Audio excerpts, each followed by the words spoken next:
Durante o tempo que eu passei, tanto no YouTube quanto agora aqui também no TikTok, eu percebi uma série de assuntos, uma série de temas, enfim, uma série de tipos específicos de vídeos que eu vejo as pessoas compartilhando. Relatos pessoais, experiências de vida.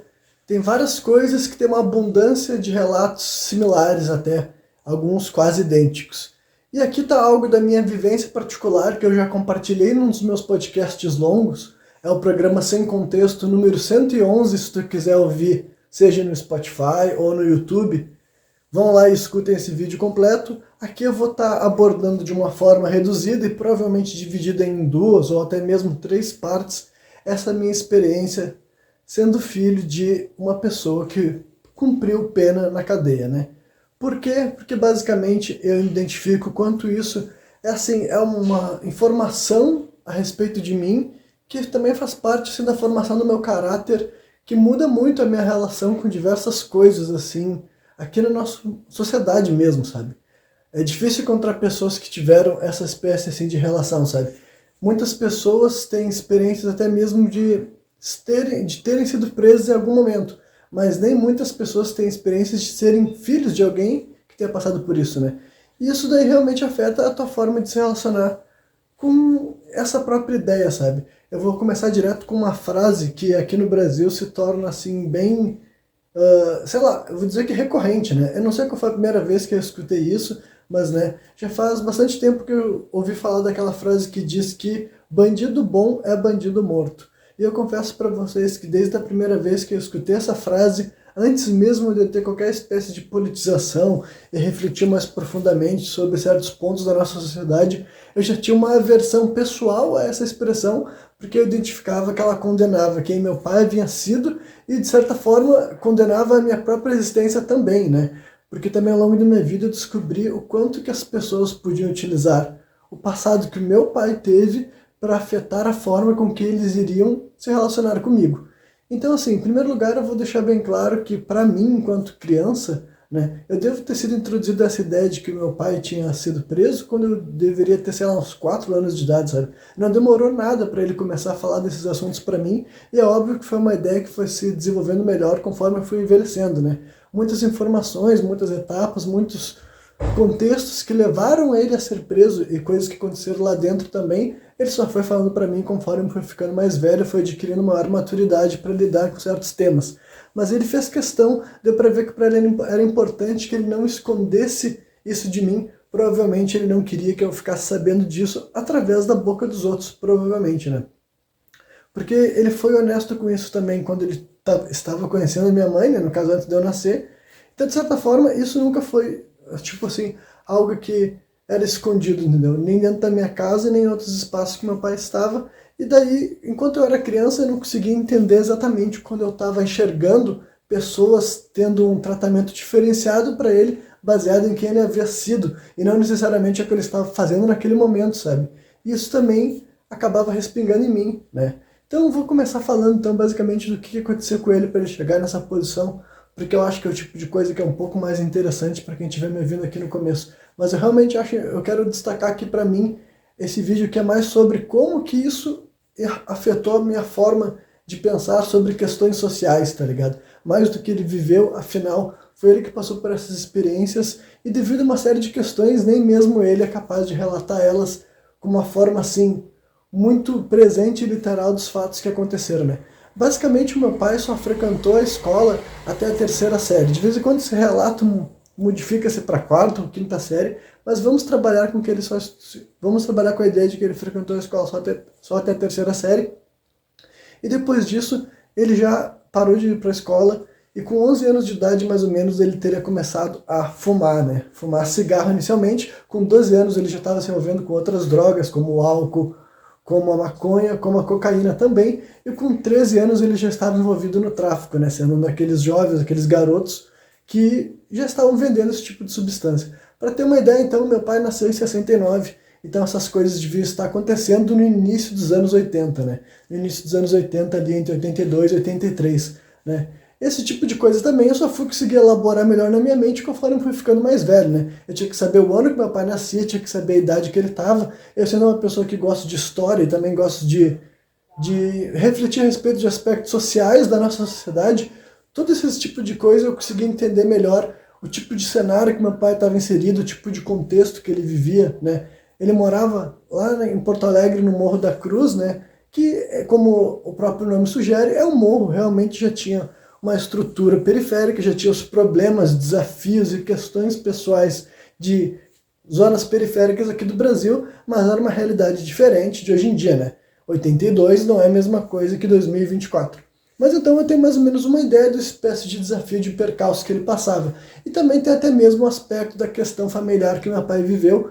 Eu vou dizer para vocês que a versão dele da história, na opinião dele dos fatos que ele viveu, ele jamais de forma alguma enxerga como se qualquer outra pessoa, como por exemplo a mãe dele ou o pai dele, tivesse qualquer responsabilidade para a vida que ele acabou vivendo. Ele não é o tipo de pessoa que acredita assim, né? Ele não descreve isso daí como algo que foi assim, uma questão coletiva, sabe? Um problema da sociedade, de criação. É como se ele acreditasse que é isso que ele tivesse que fazer. E aí, com respeito à opinião do meu pai, e sem querer julgar a espécie de criação e tratamento que os meus avós estavam dando para ele, afinal eu não estava lá vivendo, eu tenho uma noção mais ou menos de como que funcionam estruturas sociais, sabe? De como que funcionam famílias, digamos assim, e questões psicológicas também. Então eu particularmente não acredito na ideia de que uma criança com 11, 12, 13 anos de idade, se estiver vivendo num ambiente familiar adequado, vai se tornar traficante por uma questão de caráter, de índole ou algo desse tipo.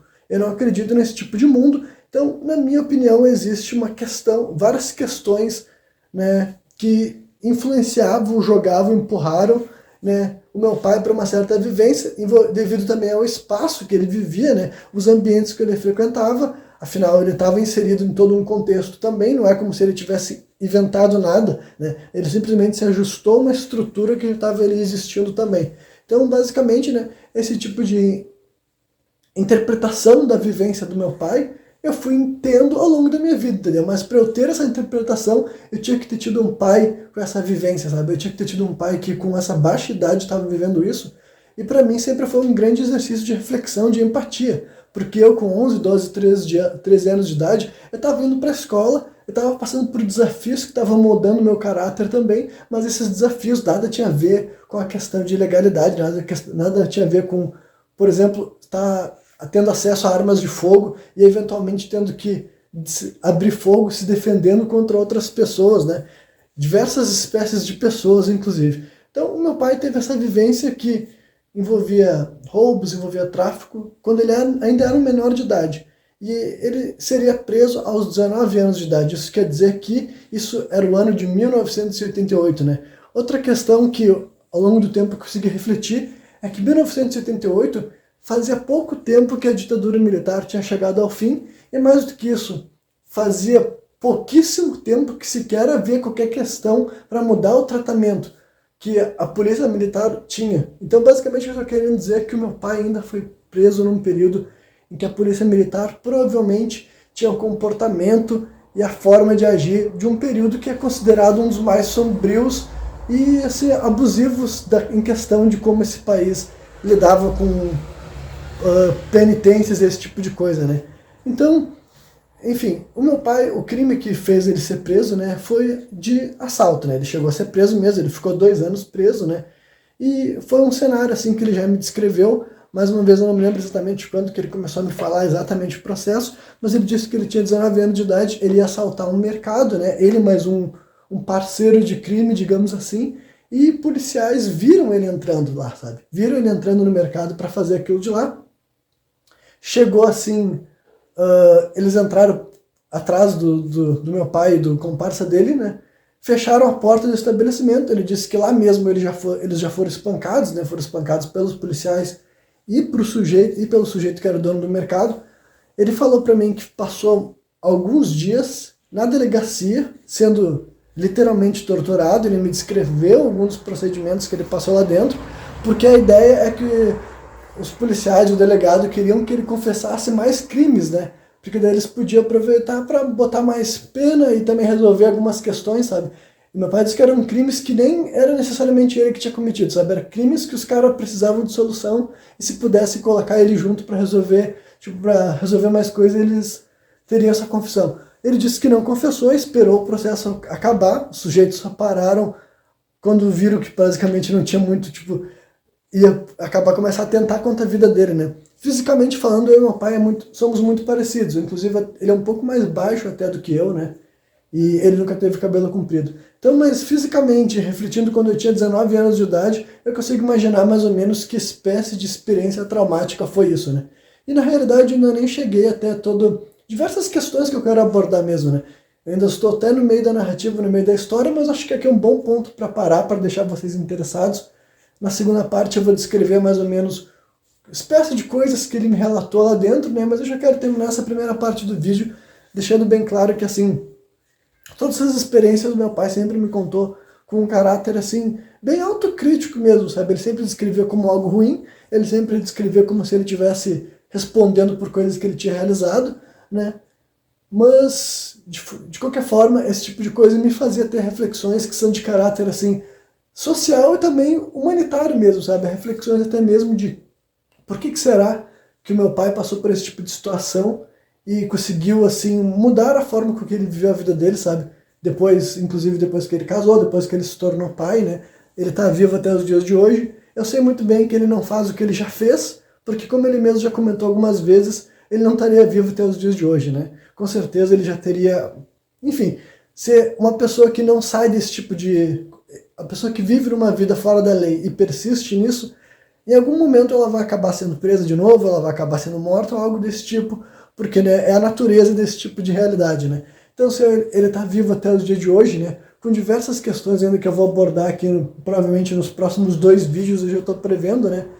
Eu quero continuar concluindo essa narrativa e explicar como que isso afetava ou não a minha relação com ele, né? Como eu já falei aqui antes, a ordem dos fatores sempre era, antes de mais nada, ele é meu pai, e antes de ter sido meu pai, ele teve essa experiência, mas para mim, ele nunca mudou as coisas, sabe? Eu sempre tinha primeiro a visão de que ele se tratava do meu pai, sabe?